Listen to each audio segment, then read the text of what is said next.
Assalamualaikum warahmatullahi wabarakatuh. Nama saya Raja Donarama. Di sini saya akan memaparkan tentang hasil jawaban UTS yang telah saya susun dari mata kuliah Data Mining kelas A2. Pertama-tama saya memasukkan atau menginputkan library yang telah diajarkan dari mulai NetBIOS sampai dengan Shortpot. Selanjutnya kita langsung masuk ke soal. Yang pertama, lakukan pemanggilan data menggunakan perintah read CSV, lalu simpan ke dalam variabel data penjualan A2, kemudian periksa atribut data menggunakan perintah str. Pertama-tama kita membuat variabel baru yaitu data penjualan A2. Selanjutnya ketikkan read CSV untuk membacanya dan kita masukkan link page yang telah kita upload yaitu dengan nama sales product CSV. Di sini saya menginputkan save sama dengan kutip titik koma itu agar script ini dapat membaca titik koma supaya bisa membaca titik koma. Selanjutnya kita masukkan str. Str ini untuk membaca struktur dari variabel data penjualan A2 tersebut ini. Setelah dirun maka akan muncul 10.000 data dari 10 variabel. Di sini ada 10 variabel dari sales day sampai dengan performance sales. Selanjutnya kita masuk soal yang B. Buat variabel data baru dengan nama data penjualan, kemudian ambil data dari data penjualan A2 variabel sebaik berikut: sales day, prod A, prod B, prod C sampai dengan prod G, dan total sale. Munculkan 6 data pertama dari variabel data penjualan dengan perintah head. Di sini kita membuat variabel baru yaitu data penjualan dan kita memanggil data penjualan A2 dan kita inputkan dari kolom pertama yaitu dari sales day yaitu kolom pertama sampai dengan performance sales yaitu kolom ke-9 dan kita ketikkan head untuk memunculkannya, maka akan muncul seperti ini: sales day, prod A, prod B, prod C, prod D, prod E, prod F, prod G, dan total sale. Selanjutnya kita langsung buat visualisasi tertata-tersip. Selanjutnya, dikarenakan nanti di pas diagram kita membutuhkan total sale dan total sale ini masih berupa integer, kita harus merubahnya menjadi S factor. Dengan kita panggil data penjualan kolom ke-9, supply untuk merubahnya kita panggil lagi data penjualan kolom ke-9 S factor dan head panggil kembali data penjualan. Dan jika dirun maka di sini total sale-nya telah berubah menjadi faktor. Selanjutnya kita masuk ke nomor 2C yaitu buat visualisasi data menggunakan Destiny by class dari data penjualan dengan kriteria yang pertama itu prod A terhadap total sale. Maka di sini nilai X, variabel nilai X data penjualan prod A tersebut ada di kolom kedua dan terhadap nilai Y data penjualan terhadap total sale yaitu terdapat pada kolom ke-9. Maka di sini kita run akan muncul diagram seperti ini. Selanjutnya sama seperti tadi kita tinggal mengganti data penjualan kolom ketiga yaitu prod B terhadap total sale yaitu kolom ke-9. Jika di run maka akan seperti ini. Kemudian nomor 3 itu sama yaitu prod A terhadap prod B terhadap total sale. Di sini berhubung ada 2 jadi kita langsung ketikkan nilai X dapat data penjualan prod A dan sampai dengan prod B terhadap data penjualan total sale yaitu pada kolom ke-9. Jika di run maka akan muncul seperti ini. Selanjutnya nomor 4 itu prod A sampai dengan prod G terhadap total sale. Sama seperti tadi, nilai X data penjualan prod A itu dari kolom kedua sampai dengan prod G itu terdapat pada kolom ke-8, kita masukkan terhadap nilai data penjualan kolom ke-9. Nah, selanjutnya tampilkan grafik visualisasi dalam satu layar terdiri atas 2 kolom dan 2 baris. Maka setelah menginputkan ini kita langsung menambahkan layout sama dengan si 2 kolom dan 2 baris yaitu 2,2. Jika di run maka akan muncul seperti ini diagramnya.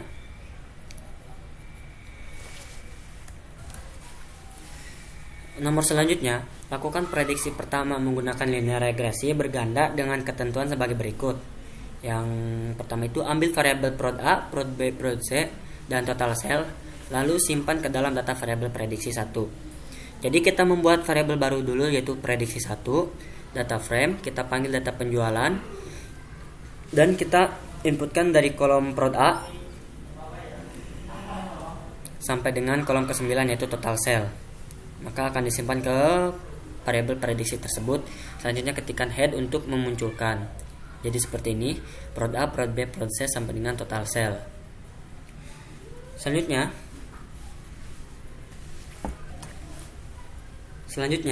hitunglah nilai Pearson correlation data dari variabel prediksi 1, kemudian jelaskan hubungan yang terjadi antar variabel yang ada menurut nilai korelasi yang dihasilkan.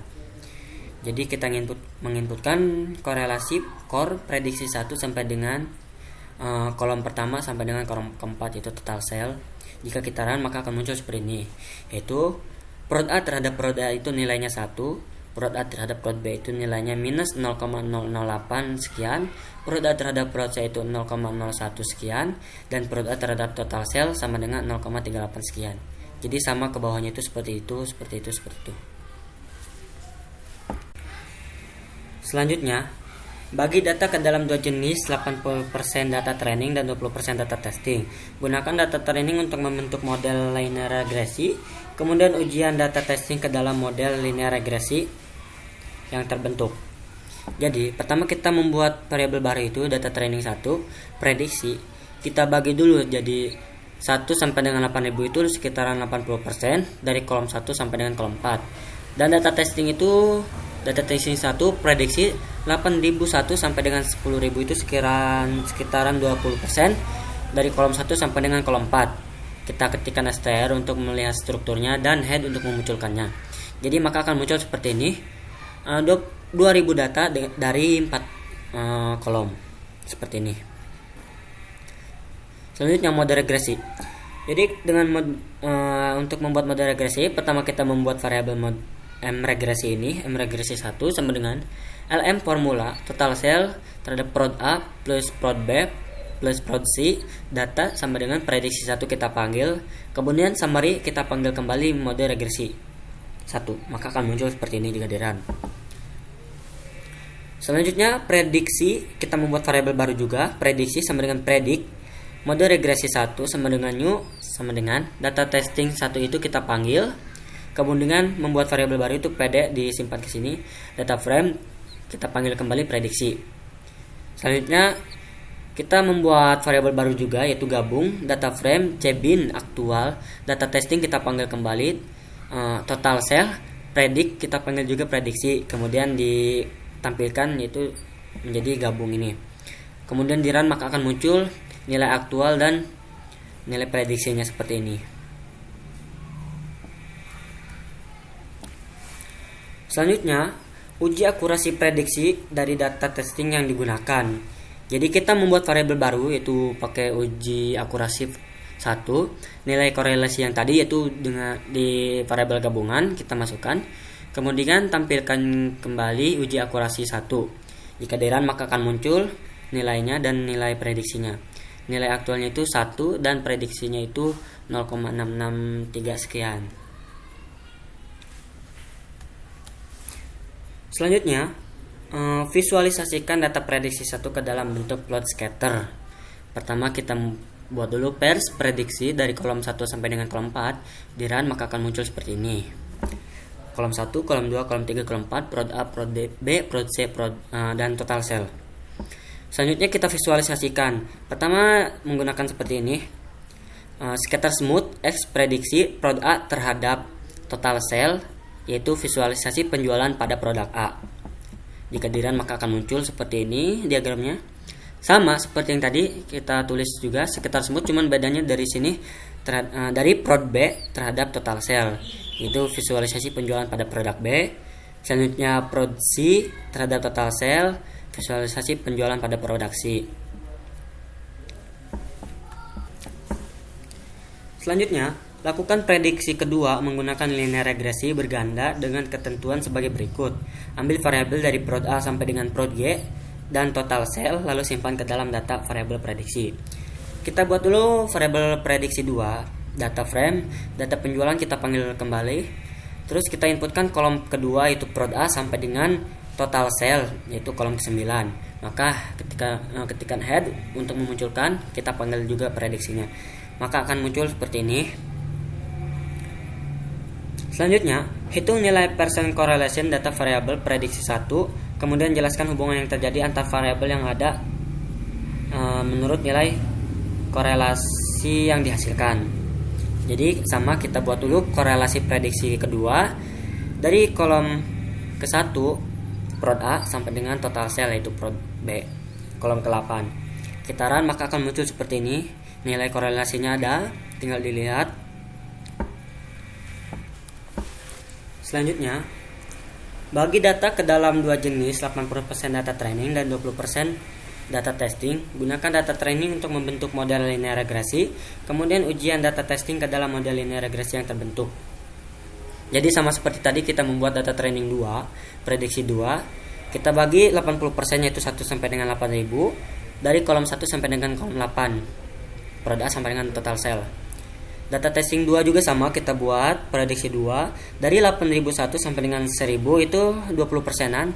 Jadi kita ketikkan dari kolom 1 sampai dengan kolom 8. Kita ketik str untuk memunculkan strukturnya dan head untuk menampilkannya.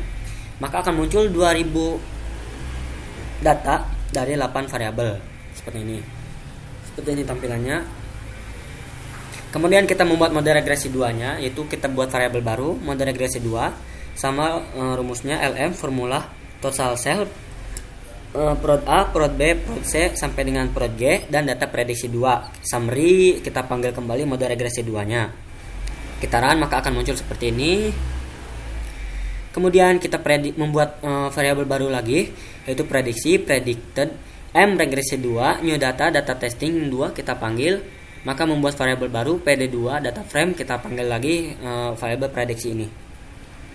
Kemudian kita membuat juga variabel gabung untuk menggabungkannya ke dalam variabel gabung 2 ini, data frame, cbin, aktual, prediksi terhadap total cell, predicted sama dengan prediksi kita panggil lagi.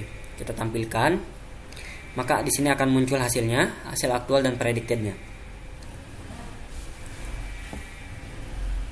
Uji akurasi prediksi dari data testing yang digunakan. Jadi kita membuat uji akurasi yang kedua, variabel 2 baru ya. Kemudian core dan variabel gabungan tadi kita tulis, panggil maksudnya. Kemudian kita tampilkan, maka akan muncul seperti ini nilainya. Selanjutnya, visualisasikan data prediksi ke dalam bentuk plot scatter, kemudian beri deskripsi secukupnya. Jadi sama, kita mengetikkan pairs prediksi kedua dari kolom 1 sampai dengan kolom ke-8. Dari prod A sampai dengan total cell. Maka jika di-run, maka akan muncul seperti ini, prod A, prod B, prod C sampai dengan prod G dan total cell. Selanjutnya kita visualisasikan, yaitu pertama, dikarenakan tadi sudah sampai C di atas ya dari prediksi pertama, kita tinggal menuraskannya di sini. Jadi scatter smooth prediksi 2, prod D sampai dengan prod D terhadap total cell. Jadi di sini diberi keterangan visualisasi penjualan pada produk D. Sama seperti tadi, cuma diganti prod E terhadap total cell dan visualisasi penjualan pada produk E. Jika di-run seperti ini diagramnya. Selanjutnya sama, prod F terhadap total cell dan visualisasi penjualan pada produk F diagramnya, dan prediksi prod G terhadap total cell, visualisasi penjualan pada produk G. Di sini maka diketikkan PD2 supply kita rubah menjadi nilai faktor. Nah, di sini untuk merubah nilai PD-nya menjadi bentuk faktor ya. Selanjutnya, visualisasikan hasil prediksi 1 dan prediksi 2 ke dalam bentuk plot destiny by class, lalu deskripsikan. Jadi nilai X PD1 dengan PD2 kita tulis di sini, scale seperti ini, tinggal kita run maka akan muncul diagramnya, diagram prediksinya. Selanjutnya, hasil prediksi 1 data frame kita panggil juga gabung. Kemudian dikarenakan nilai prediksi 1 ini akan digunakan ke diagram, maka kita rubah kolom keduanya, yaitu nilai prediktinya ke S faktor. Jadi 2 supply untuk merubahnya hasil prediksi 1, kolom kedua dirubah menjadi S faktor dan kita menampilkan, maka akan tampil seperti ini. Kemudian hasil prediksi, nilai hasil prediksi 1 dan nilai hasil prediksi 2 kita masukkan terhadap nilai prediksi 2, maka akan muncul diagram seperti ini. Ini hasil dari prediksi 1. Selanjutnya kita akan memvisualisasikan dari hasil prediksi 2. Sama, kita panggil dari gabungan 2. Hasil prediksi 2 juga kita rubah karena akan digunakan untuk diagram. Jadi kolom kedua kita rubah, supply hasil prediksi 2 S faktor head tampilkan, maka muncul seperti ini. Jadi tinggal kita menampilkan nilai X hasil prediksi 2 terhadap kolom pertama dan nilai Y hasil prediksi 2 terhadap kolom kedua. Scale di sini, maka akan muncul hasil diagram seperti ini. Jadi mungkin cukup sekian dari penjelasan saya. Maaf kurang lebihnya jika ada salah-salah kata dan kurang jelas dalam penjelasan, dikarenakan saya juga dalam proses pembelajaran masih memahami. Mungkin cukup sekian dari saya, kurang lebihnya mohon maaf. Wassalamualaikum warahmatullahi wabarakatuh.